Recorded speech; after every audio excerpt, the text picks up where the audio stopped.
Hey, what's up, guys? This is the Toyang Lavender Plant Potted Essential Oil Diffuser. Okay, by Toyang. That's the other side of it. The other side.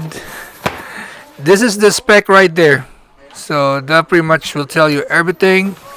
And we're gonna unbox this, unleash the dragon, so you can tell the actual diffuser look like. So this is cold mist humidifier, uses advanced ultrasonic mist technology to bring you a quiet environment during work. Okay, so that's how it goes. I got it wrong. That's where the oil goes.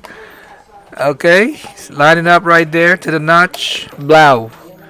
Okay, that's the actual plant look like. Okay, lavender, romance and love. So that's the plug. You plug it in right there, flush it, but I think this is the problem. If you put it on the side, it will float out.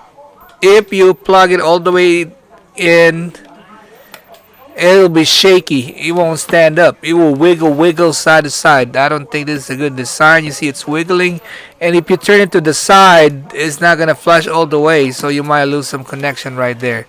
I don't know about that. It's something for them to improve. And this is the two option right there. You want light or mist. Okay, that's the two button. And then yeah, that's gonna be a problem.